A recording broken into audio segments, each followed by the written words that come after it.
Nobody bought this game. You didn't buy this game. And what are the reasons for that? Nobody really knows for sure. It could have been timing. It could have been that maybe people's perception of the game being something like a God of War from Japan. It could have been that they didn't really allocate any budget towards the marketing.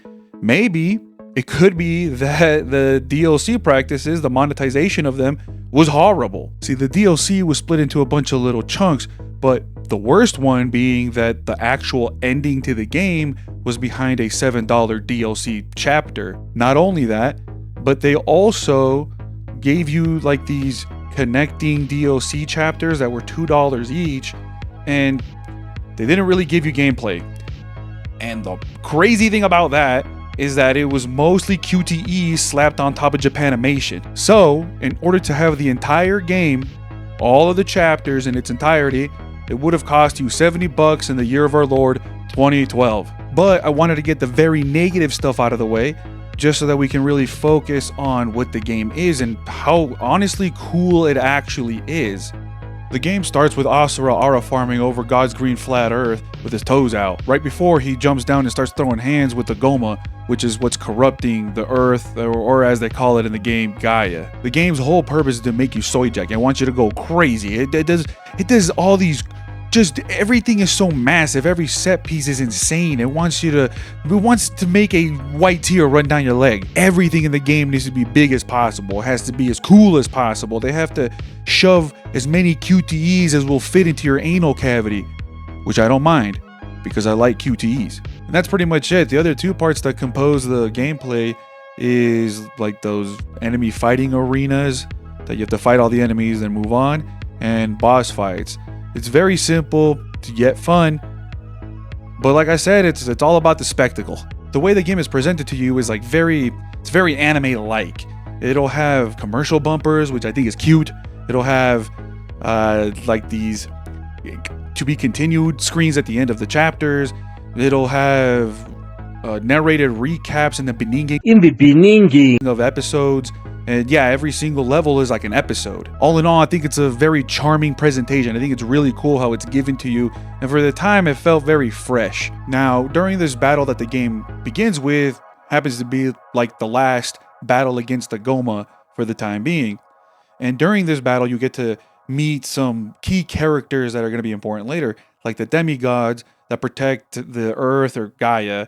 But most importantly, you meet Mithra, which is Asura's daughter. She's a battle priestess that happens to have this ability to manipulate and amplify mantra, which is what fuels the demigods and what gives them powers. And this power originates, it really just comes from people's prayers.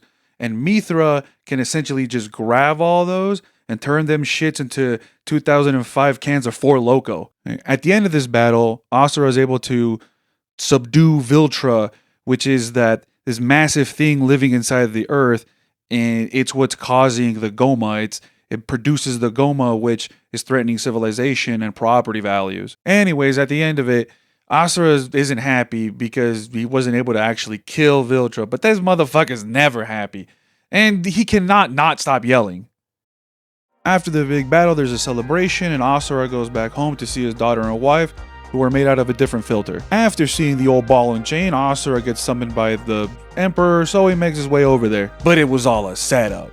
They assassinated the Emperor, and somehow they grabbed him, balanced him on his little feet, and they were able to keep him like that until Asura shows up and gets all his Emperor juices all over his phalanges.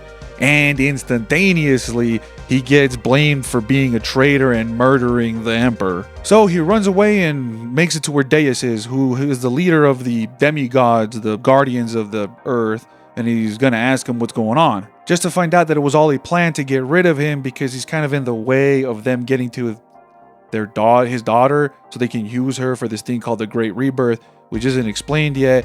But yeah, that was what the whole plan was about. Oh, I forgot to mention that Asura's wife also gets murked. Anyway, Deus grabs Asura, throws him down towards God's green flat earth, and he dies.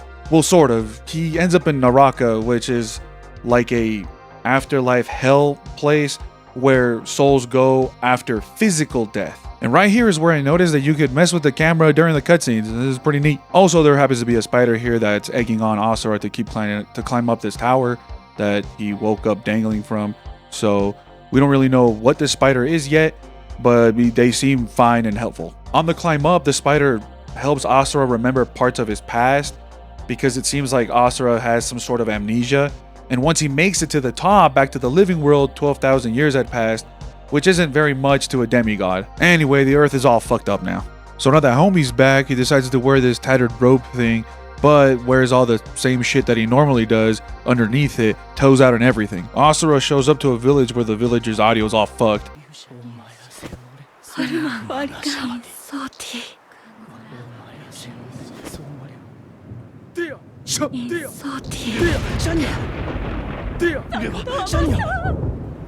When out of nowhere, Goma show up, and in the middle of the fight, Wyzen shows up with his little legs. He's one of the now 7 deities. And at some point, Wyzen starts to monologue, as most villains do, but this game does this cool little thing where you can just press B to shut them up, where you just press B and Asura punches the shit out of them, and they stop talking.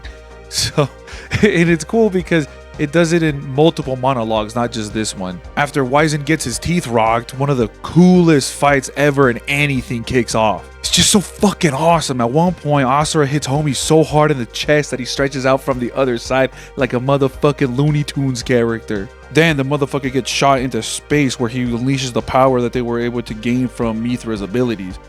And he gets massive, bigger than the whole planet titties out.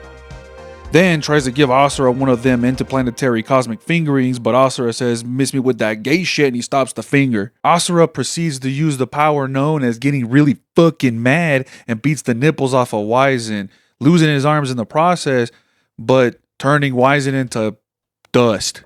Right then, Yasha, Asura's brother-in-law, shows up, and he does nothing but talk shit the whole time. But Asura ain't no bitch, and he starts throwing toes while a spaghetti western song starts playing in the background. It's sick as fuck. Sadly, our boy can't keep up, so Yasha kills him. Not before Asura talks shit one last time. He roasts him right before dying. Once again, Asura wakes up dangling from a pillar in the Raqqa, and he wakes up to the spider telling him to crash out, motherfucker. The only notable thing that happens in this chapter is a flashback where Asura remembers throwing an elephant at his old master, and that dude flips that shit like a goddamn quarter. Alright, it's not the only notable thing that happens in the chapter. But I guess that at some point it's revealed why Asura is like so angry and so fearsome, because he has a family to protect, and it shows that. And at one point, baby Mithra starts crying, and he tries to hold her and calm her down, and all he does is wiggle the baby around trying to get it to stop. It's hella funny. When Asura makes it back to the living world, he wakes up enshrined in like this rock, and this village nearby had built like a little shrine to him, and they just pray to him all day. And he wakes up, and he befriends this little girl that's there. So it just so happens that coincidentally, out of nowhere, the Goma just happened to attack this one village. And so gorilla-looking Goma jacks the girl, takes her and runs away, and now you gotta get into this on-rail shooter segment to get her back. Once Asura gets this little girl back, they make their way back to the village, where Asura sees all the villagers with their fucked up audio mixing getting their asses beat. In the middle of all this, eventually Calro, one of the deities, shows up, and because of that, we find out that the way they've been harnessing the mantra is by human sacrifice. And he just starts trying to explain it to Asura, and he tells them, like, look, they like it. And they're just fucking killing these people.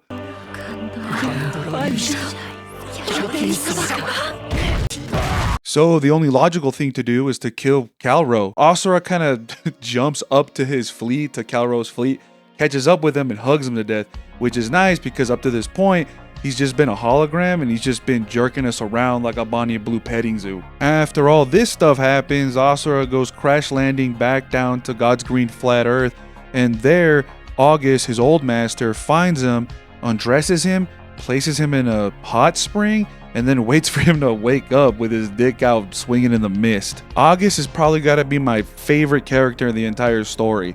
He's just so simple, and I like his philosophy a lot. It's just, he just wants to throw hands. He don't give a shit about good. He doesn't care about evil. He just wants to do the thing that he's good at. And I love it. It's a ton of fun. Now, this whole level is just funny because you drink with a pretty lady, you can splash her, and you can get turned. Also, if you look around, you'll see like funny random shit happening, and it's just fun to see. You even get achievements for seeing the random stuff. Eventually, Asura tries to grab a titty, but August doesn't allow gay shit like that in his presence, so he stops him. After that, August reminisces for a little bit, and he laments that the world is just boring, there ain't shit going on, and he decides here that the pregame is over, and it's time to throw hands. So they do the only sensible thing and go to the moon to have the manliest conversation known to man. Good things must come to an end. You knew this was coming.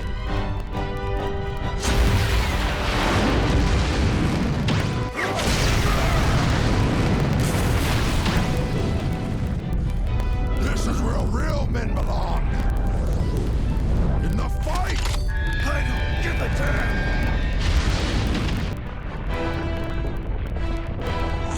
I don't fight for good. And I don't fight for evil. I just fight. I will say it once more. I am you. And you are me. I am nothing like you. Then make me understand with your fist, Asura!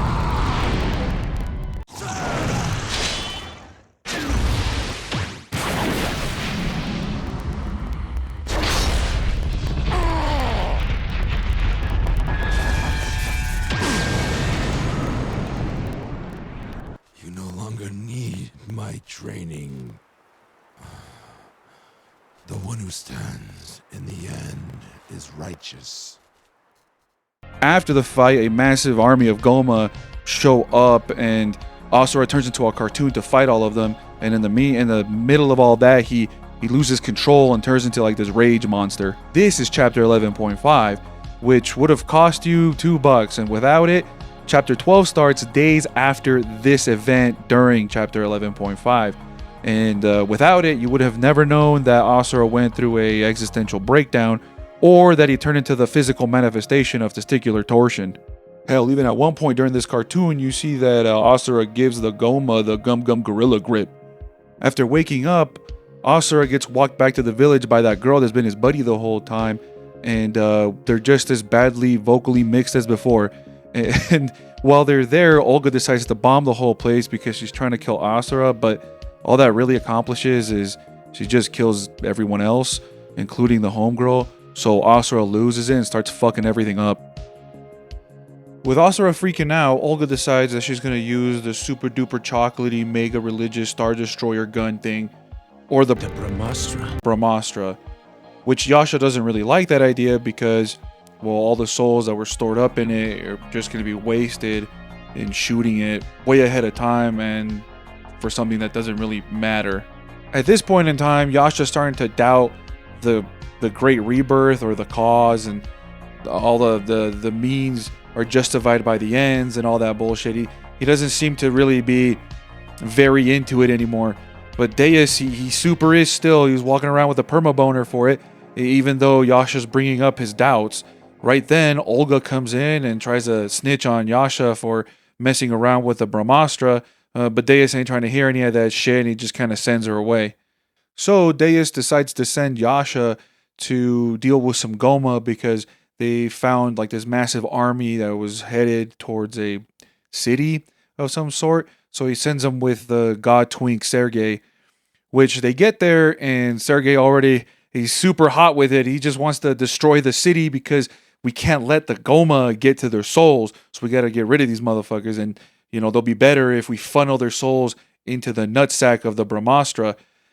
But Yasha doesn't like that idea, so he tries to stop the Goma. But Sergei, I guess, decides that, no, it's too late, and he destroys the whole city.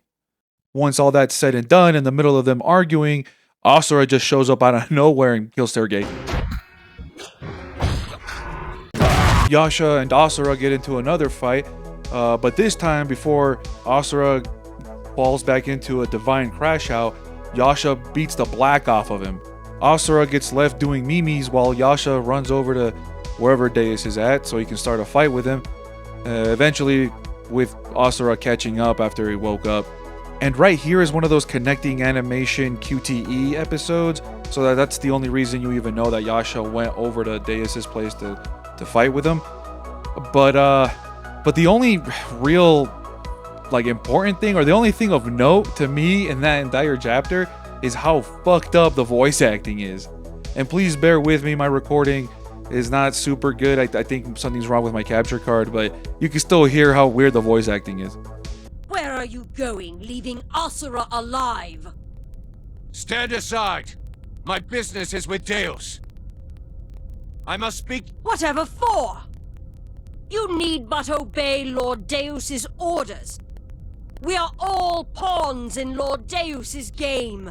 There is no need for any of us to There would be no need if none of us thought anything. I have found a new solution. One that does not require bloodshed. I see. At this point in time, Asura has resolved to not let himself get lost in the anger again, or get lost to the rage. And while they're fighting Deus, it's super cool. It's a really neat fight. And they do these really sick tag team moves where Asura at the end of it puts some dogs on Deus's face and he sends that motherfucker flying. Right then though, Deus decides, oh shit, I think I'm underestimating you guys. So he jumps into the Brahmastra, which I think the Brahmastra is actually the gun in the forehead, but the actual structure looks like a Buddha is the mantra fortress. Whatever, he jumps into it and starts piloting it like a mech. A crazy space battle ensues where Asura jumps on top of Yasha's Corvette thing and they go flying through space, and it's just so cool, and they're just shooting lasers and shit. It's great. But once they get to him, once they get to Deus and catch up and defeat him, Viltra shows up. So now they got to deal with that thing. And funnily enough, the tentacles look kind of like the Beast of Darkness from Berserk. I don't know if it's a reference. It looks so similar, except the Beast of Darkness doesn't have 4 mouths. Asura and Yasha make their way to the center of Viltra, where they fight the Will of the Earth, which is just Viltra, but what it actually is. And it just looks like Asura when he's super angry. And it's funny because even Yasha mentions it. It's like, oh shit, he looks like you when you're mad. Now, the important part about this chapter is that I paid $7 for it so that it would unlock the true ending, or the true ending chapters, after I fulfill some in-game requirements. Anyway, it turns out that the spider that was hanging out with us the whole time wasn't really being very cash money, and I guess is also trying to get to Mithra so it can use her as a vessel. And also, this spider happens to be the true god of the world and is actually the reason even Mantra exists in the first place. Except that ain't true, because Asura is actually the vessel, and this god wants Asura to rule over the planet because I guess he's super cool, and his name is Chakravartin, short for Fartin. Fartin reveals that he's the whole reason that the Goma exists and that Mantra exists, like I mentioned a second ago, and that this whole thing was just a test to see if Asura was worthy of becoming a god, and he passed the test, I guess. But all that Asura hears is that Fartin is the entire reason why his life is just complete booty juice, so he starts throwing hands with actual god. Asura and Yasha get a few good hits in, but it's really not good enough. And at the end of this segment, Mithra knocks Asura out before he kills himself trying to get to her, and sends him back to Earth flying, asking Yasha to please take care of him. Alright, so by this point, Fartin, I guess, decides that the whole project has been a failure, and figures, well, Asura's not being breedable and submissive, so I'm just going to restart the whole thing. Now, back on Earth, Yasha takes Asura to the ruins of the, I guess, Karma Fortress, where there's this core that's in there that I guess has all the souls, the mantra from that they've been collecting over the years. So it has 7 trillion souls in it. So the dude rips that out and shoves that shit right into Asura's chest hole, which is wild because before he does that, you just see it just like just open up, and there's this, he's like a cyborg. His body is all machine essentially, which is wild because, you know, to some degree earlier I thought that was the case, or they had some sort of technology built into them, because Asura would keep losing his arms and all it was underneath was just circuitry and tubes. Well, it turns out that it looks like it's the whole body, and they're like cyborgs. So strange, which also begs the question, are they like born deities, or were they like chosen to be part of the cool club?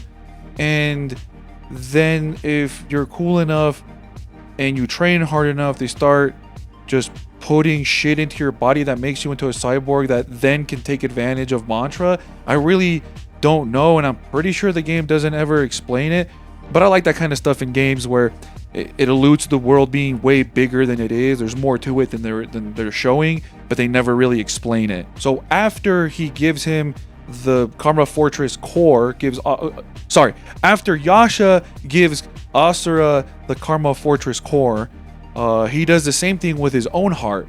He rips that shit out, which was also funny to me because, yeah, they're all just cyborgs. He pulls that out and then puts it in his hole.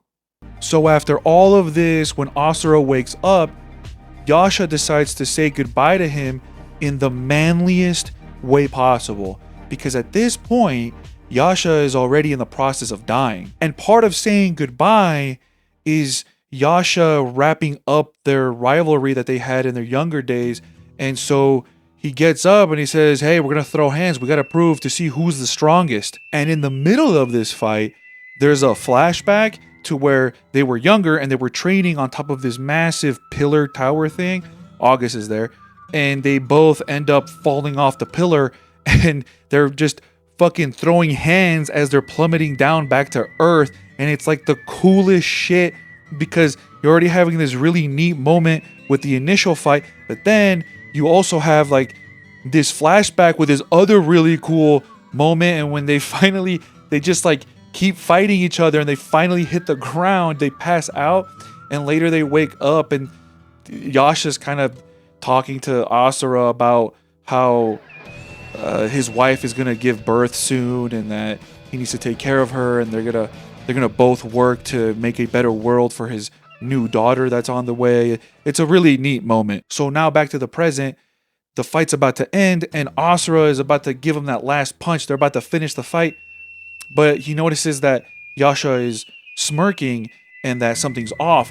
So he stops himself from hitting him, and right here it's revealed to Asura that Yasha took out his own heart and gave it to him. This is pretty special because for a moment you see a pained look on Asura's face before calling Yasha an idiot. Yasha dies on his feet, smile on his face, and in the middle of throwing a punch, Asura sends him off with a fist bump. He was always a brother, never an enemy.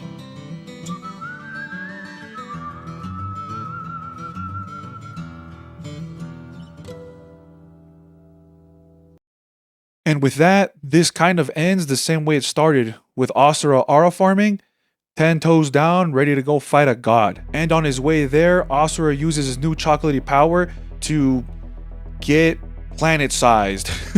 And he becomes Asura the Destructor. And what follows has to be one of the greatest spectacles ever, a grandiose cosmic battle. The fight starts with Asura flying towards Chakravartin as he's chucking like planets and suns at him, and you can see how there's galaxies floating around him, around Chakravartin, which is so cool because it gives you like a scale of how big and how important this fight is. Asura eventually breaks into Chakravartin's insides and he finds himself in this endless sea of purple. Chakravartin gives us them godly feet for free, and it starts glazing Asura, telling him that someone like him, someone that's from the planet, needs to lead the planet. So with that being said, Chakravartin extends his hand in friendship and agreement, and you see how Asura looks down at his daughter and he softens up.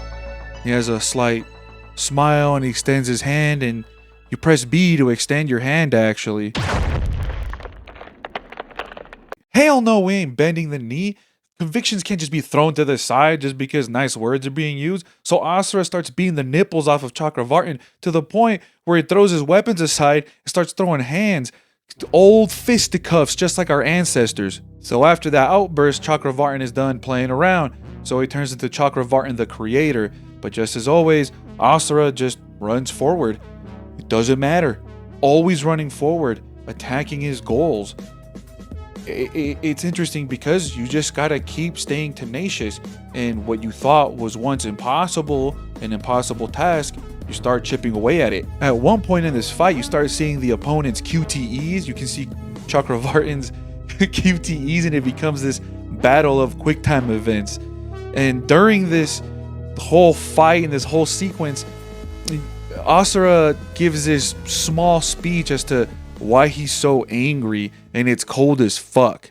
There is always some fool who wants to rule the world. I pray to no one.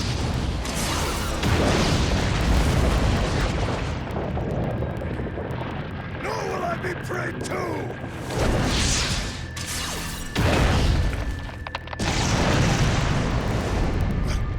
Above all else, I will forgive you. Making my daughter cry!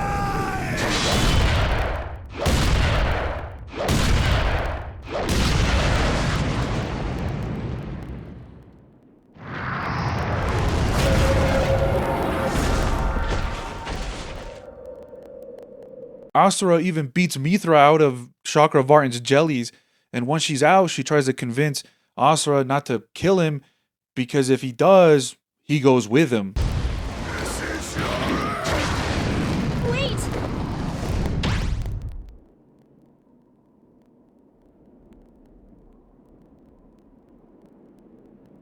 If you kill him, all the mantra will be lost. Without mantra, you cannot survive. But you will still live.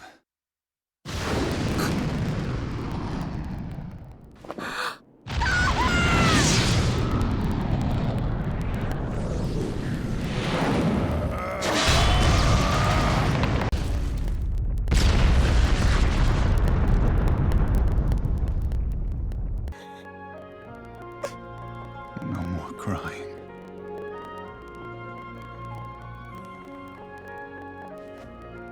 Smile.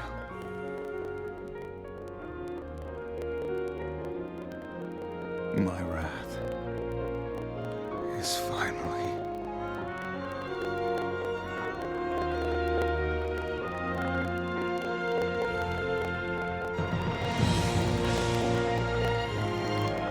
gone. And after all of this, all I could do is just sit there in awe, basking in the glory that is this game.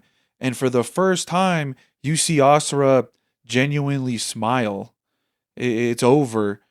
His daughter's happy, she's free, and the goal has been met. So Mithra goes back to Earth and lives out her days, and turns out that the narrator that's been there the whole time was just Mithra retelling the story of her father. At the end of all of this, there's like this little slideshow that shows what happens 870 million years into the future, and everybody's just reincarnated living in Metro City. You even see some Street Fighter cameos. It's pretty cool. And the slideshow ends with a cliffhanger where new Asura is getting ready to fight this meteor that's coming to Earth, and I'm pretty sure it's just a Goma meteor, and that's where it ends. But there was never any follow-up to this game, but it was cool. A man could dream. And you know what I learned from this game? That anger ain't all that bad. See, I I figure that maybe if you know how to harness it and really focus and use that sort of anger that a lot of us do carry, I think it can be used for something good.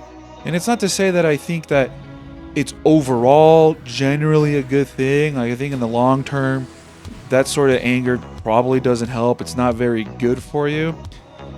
But I think that it can be used. So show up every day. Do it when you're bored. Do it when you're angry.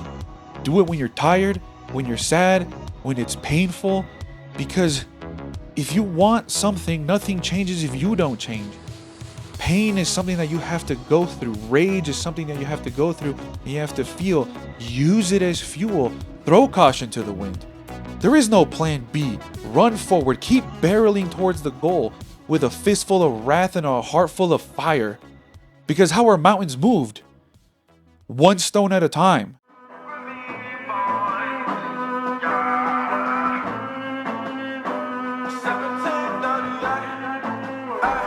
I'm like, hey, what's up, hello? Since your pretty eyes, soon as you came in the door, I just wanna chill, got me sick of my store.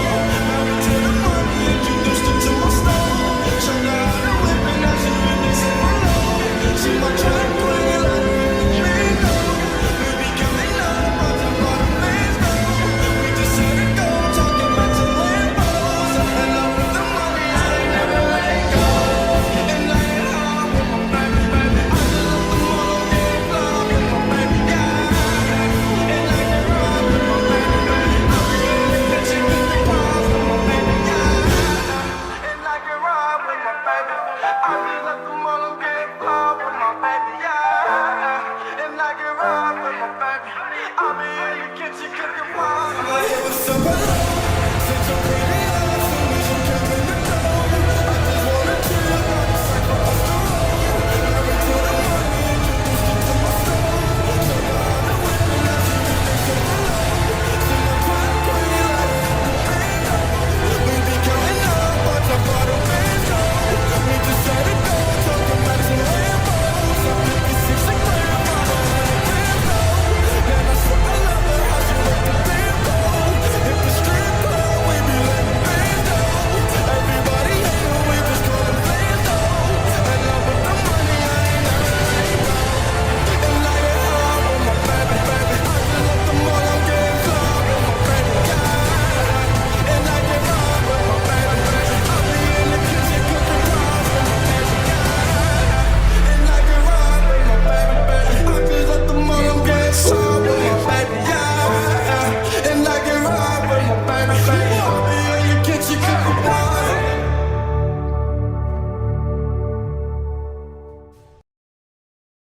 Talk to me in the comments. Like me, subscribe.